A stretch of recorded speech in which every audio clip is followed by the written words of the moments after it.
Hello everyone, welcome back to the TJOmega channel for day 1353 of our daily content grind. If I'm a little disheveled, it's because I'm back from what ended up being my Memorial Day weekend, which was a lot of fun. But I need to be discussing what happened in the news for Transformers this week. So we're going to start off with an in-hand look at Hook and Long Haul from the Studio Series 86 Constructicons. Now, we've seen looks at these toys before, but hey, it's always worth another look at an upcoming Commander because you do need to see what you're paying for. I don't like how hollow the box is for what you're getting, because what we're getting out of this is two large deluxes plus a lot of extra components for Devastator. So I like seeing a mostly hollow box is a little disheartening. I feel like you could fit double the contents in this thing.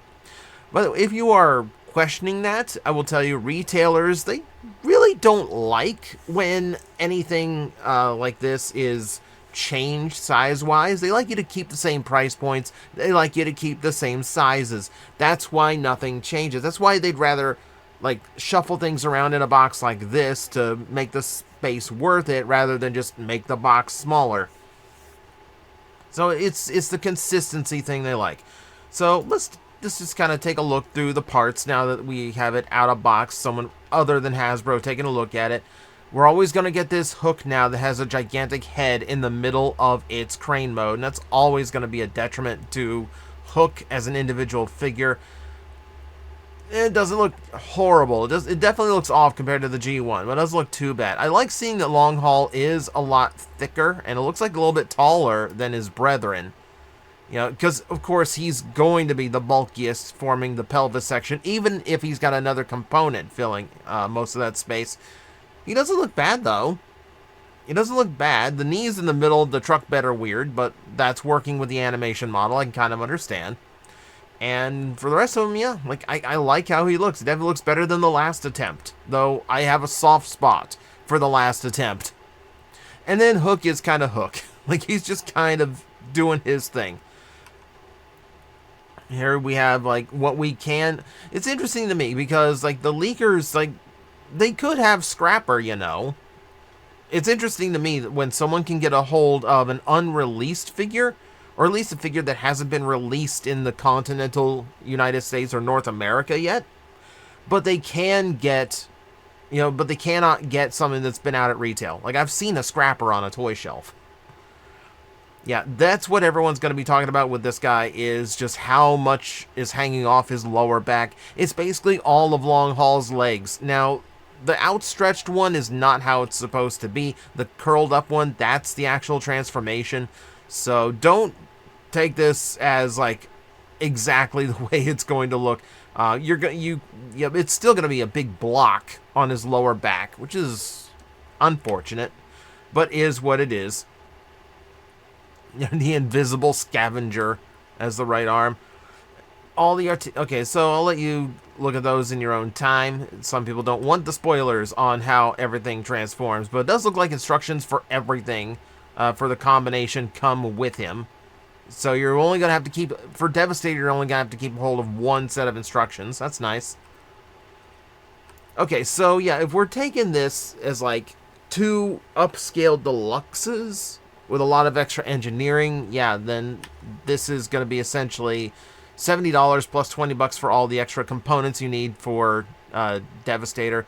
I would argue that pelvis sections are taking up a lot more of that budget, though. So, you know, if I would actually accuse Long Haul being a Voyager, Hook being a deluxe, at least from like this shot. That's the vibe I get, and then all the extra bulk is going to make up the extra, what, 30 bucks that's left over?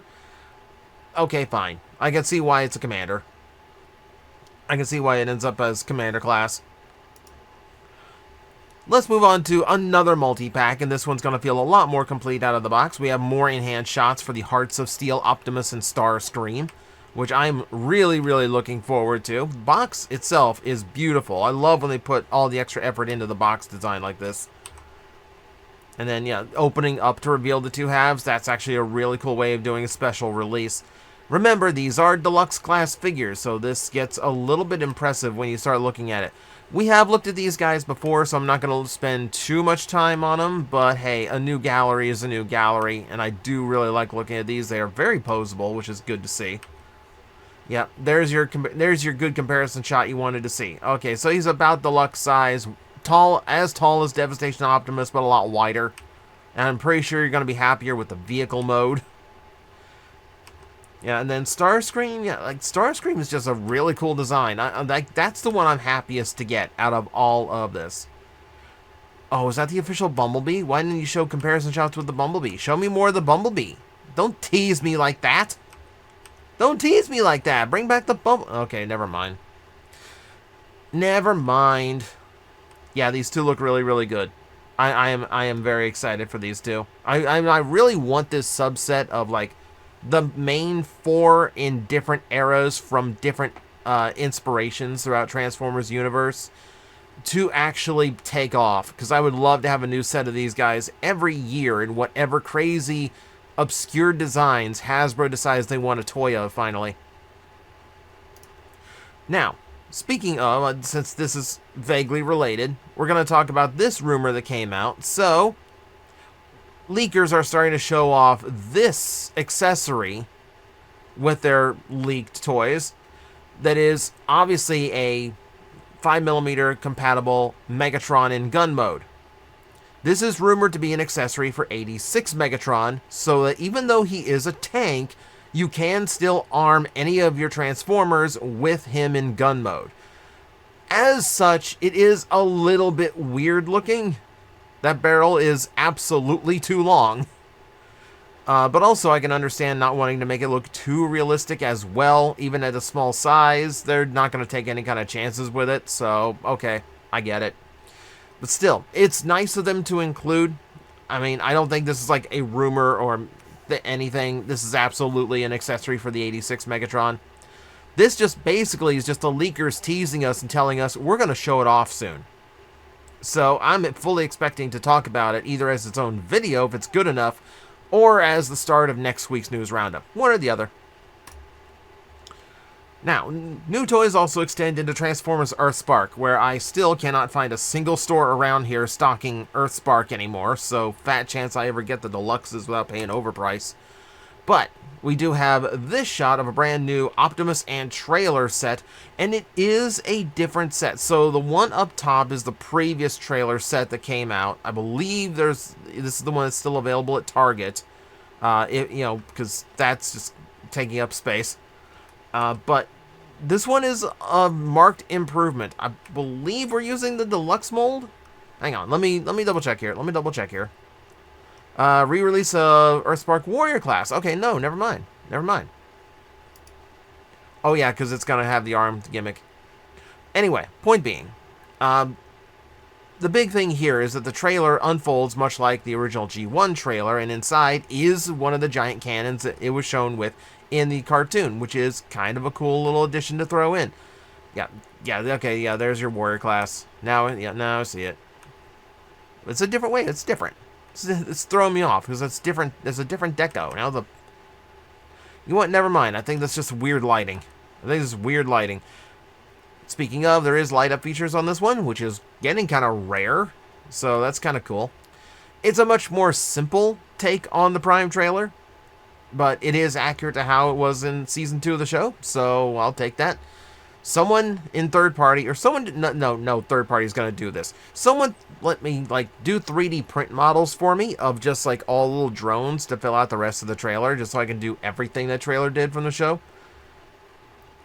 Nevertheless, it is at the very least nice for the EarthSpark fans to be able to get a trailer that actually represents how it looked in the show, not a leftover from a previous line that we repainted. Okay, so I know not a lot of people care about EarthSpark, so let's go to a rumor that you will really, really enjoy, I'm sure. We have a little bit more information on the upcoming LEGO Soundwave that was rumored, but now we have definitive information behind it. It is set 1,358.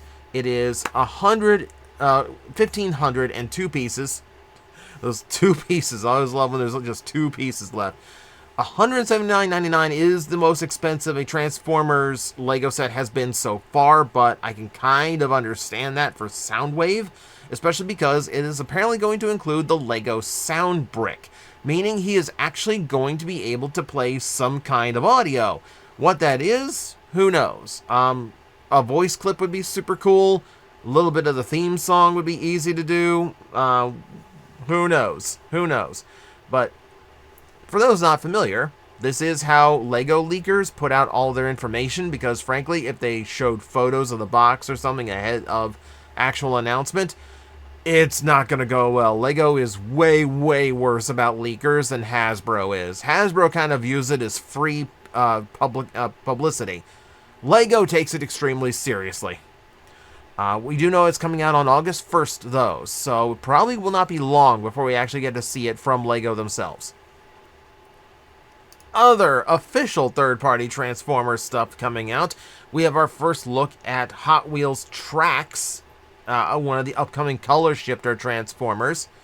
So, yeah, Color Shifter is just like the classic gimmick from the 90s. You douse it with hot water, it changes color. So, it looks cool. I mean, it's Trax. You know, it's hard to do that wrong. I'm not sure why they decided to cut the flame deco, but okay. I don't think this is his exact model of Corvette, because I don't remember, because Trax didn't have that hood scoop. That's why it's cutting off the flames. However, okay, so, yeah, okay, it's cold water for this one. So, in hot water, it changes back to the default blue, but in cold water, paint shifts to black. So, it's actually a weird, like, Hot Wheels loud pedal, weirdly enough. I don't know if that was intentional or not, but just the fact that it turns into one of Trax's actual repaints, I think is kind of cool. That's actually really neat. So yeah, it's a weird thing. It's like it's one of those things you can kind of drop into like a Transformer trivia.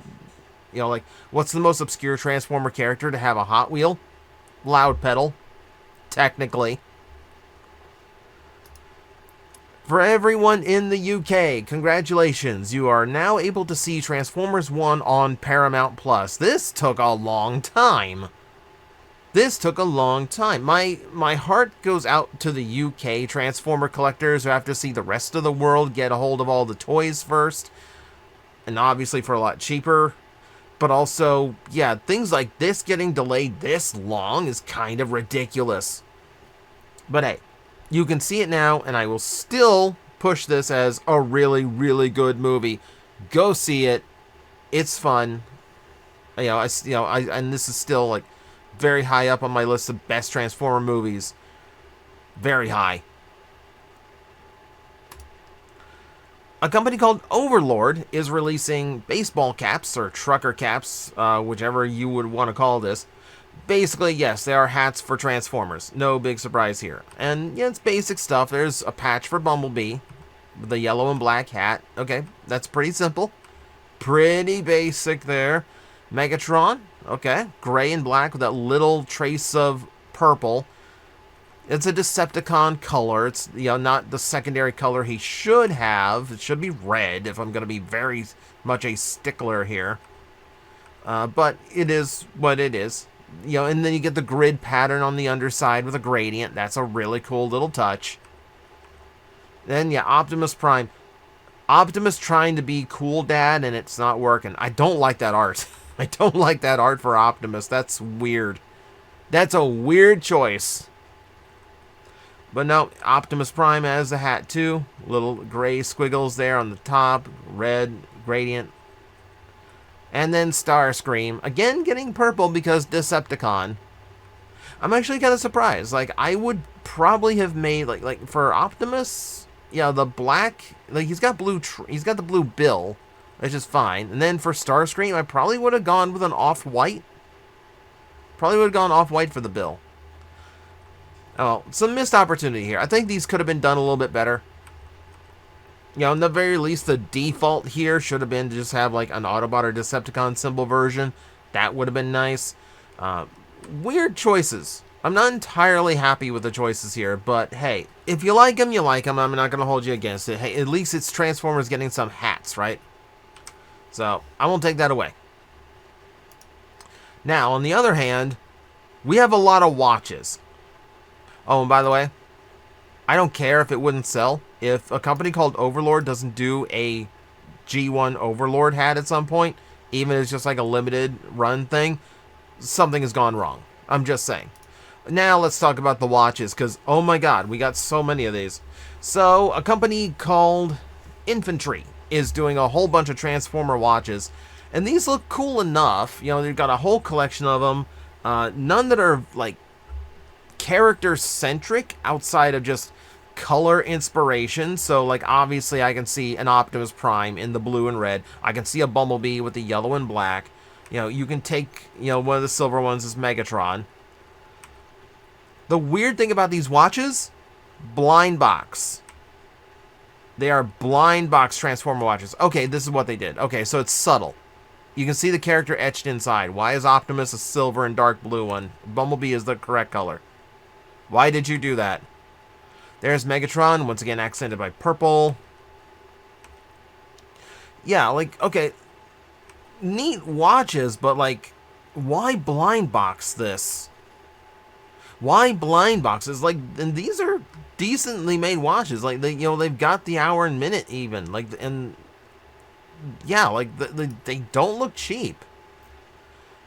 $60 each or $50 for a blind box. Okay, so $50 if you want to take a shot at just any random one, or $60 if you want a specific one. Okay, fine. That's still weird. That's still a weird choice. But yeah, $60 for a watch that complicated makes sense. Okay. Now, is that not good enough for you? Because Infantry's also doing these. Now we have done quadruple-faced watches. And now these have an extra band. These have a different styling to them. And these come in a nice little collector's box. And here's your generic Autobot and Decepticon ones with the 40th anniversary on the back. Yeah, sapphire crystal. Fancy stuff. Alright, let's see here. What do we have here? Super Lume hands, so the hands light up. Date display, 24-hour design. Modular design. So I assume there's parts you're going to redo, like maybe the strap. Analog time display, day display. 100-meter water resistant. That doesn't mean waterproof. It means water resistant. Don't start diving with this every day. There's your modular design. If you want to, I assume that if they're going to make it modular, there's going to be other parts you can swap in. Yeah, stainless steel bag, high grade polymer case, modular watch ring thing, watch yeah. Other information. Do we have a price on this one? Yeah, $260 for the Autobot and $290 for the Decepticon. It costs more to be evil. I'm not entirely sure. Why would that be? Like, what is the difference between the Autobot and Decepticon watches that changes the price by $30? That seems really dumb. That seems really dumb. Is it because the clear plastic on this one is cheaper than the tinted plastic on this one? Please tell me it's not something that stupid. Why wouldn't you just make them both? You could just make them both $290 then. Just make them both $290 at that point. Okay, I'm getting very angry at a watch now. Okay, let's we don't have to get angry over these watches, okay? Let's get angry over these watches because this company doesn't stop. Okay, so on top of the blind box watches and the $300 watches, now we also have these modular mechanical watches featuring Optimus Prime, Bumblebee, and Megatron, and they are very strong character representations. And these are, again, modular. These are, again, 40th anniversary branded, light up hands and everything. They look very, very nice. They're far more character presenting, which is probably going to mean they're much harder to read as a watch. The problem with this one, it's a Kickstarter. So it's not enough that they're doing $50 blind box watches that you can pay $60 just to get whichever one. It's not enough that they can get, $260, $290 for the other watches that are a little bit more complex. Here we have another style of watch that's going to be a Kickstarter. And I don't even see where the pricing is on this one. But it's it's still a few weeks out. It goes live in mid-June. Yeah, they're just going all out, and it bugs me. Like, when a company that can throw that kind of money around also does a Kickstarter to just do something else, that starts to bug me a little bit. How about we make sure your $300 watches sell before we put out anything like this? Let's make sure your $50 watches sell before you put out anything like this. This seems like a reach when they're already putting out so much. So, there you go. More opinions that are the reasons why Hasbro doesn't work with me. But that's it for your news. That's everything that we could cover this week. And as always, thank you very much for watching. I will see you next time. Hello everyone, I am Astral Agent Magnetar, a Tokusatsu VTuber, and I am streaming 4 times a week over on Twitch, Monday, Tuesday, and Wednesday afternoons, and a special late night one on late Friday/early Saturday. So come watch, come hang out, and let's make an impact together.